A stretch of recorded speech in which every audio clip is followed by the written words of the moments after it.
நீங்கள் பார்த்துக் கொண்டிருப்பது உங்கள் விஜய்.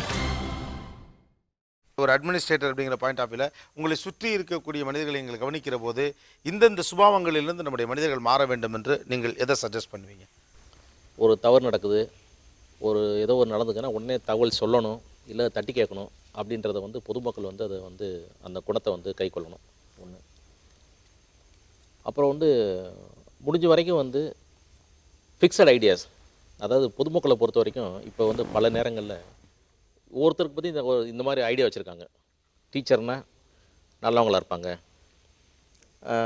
டாக்டர்னால் இப்படி இருப்பாங்க, அரசு அதிகாரினா இப்படி தான் இருப்பாங்க அப்படின்னு அவங்க வைக்கிறோம். பெரும்பாலும் மற்ற ஆசிரியர்களுக்கு டாக்டர்களை பற்றி சொல்லக்கூடிய அபிப்பிராயம் அரசு அதிகாரிகள் மேலே பெரும்பாலும் இருக்க வாய்ப்பில்லை. அந்த மாதிரி ஃபிக்ஸட் ஐடியாஸ் இருந்ததுன்னா நம்முடைய மைண்டே நம்ம வளர்ச்சியெல்லாம் போயிடும்.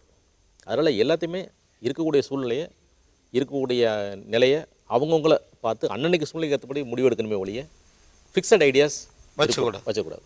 ஓகே, ஸ்டீரியோ டைப்பிசம் இருக்கக்கூடாது. எந்த மாதிரியான சுபாவங்களை நம் மக்கள் மாற்றிக்கொள்ளணும்னு நினைக்கிறீங்க?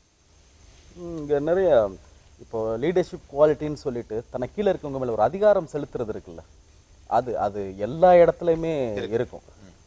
ஸோ அதுதான் நான் ரொம்ப ரொம்ப மோசமான ஒரு ஆட்டிடியூடாக பார்க்குறேன். தனக்கு மேலே இருக்கிறவங்கள பார்த்த உடனே காலில் விழுந்துடுறதும், தன்னை கீழே இருக்கிறான் அப்படின்னா அவனை மிதிக்கிறது தான் என்னுடைய குவாலிட்டி அப்படின்னு நினைக்கிறது இருக்குல்ல, அந்த ஆட்டிடியூட் அது அங்கே ஜாஸ்தியாகவே இருக்குது. அது மாறணும். அவனை ஒரு சக மனுஷனாக பார்க்குற ஒரு பார்வை இருக்குல்ல, அவன் என்ன வேலை பார்த்தாலும் சரி, அவன் அந்த வேலையை எப்படி அணுகிறான் அப்படின்னு ஒரு மனுஷனை புரிஞ்சுக்கலாம். அந்த புரிதலே இங்கே இல்லை தான். அவன் இங்கே நிறைய அடுக்குகள் இருக்கிற மாதிரி இல்லை, அவன் கீழே இருக்கான், அவனை மிதிச்சிடணும். ஸோ அந்த அதிகாரம் செலுத்துகிற விஷயம், அதிகாரம் செலுத்தும் சுபாவம் மாற வேண்டும்.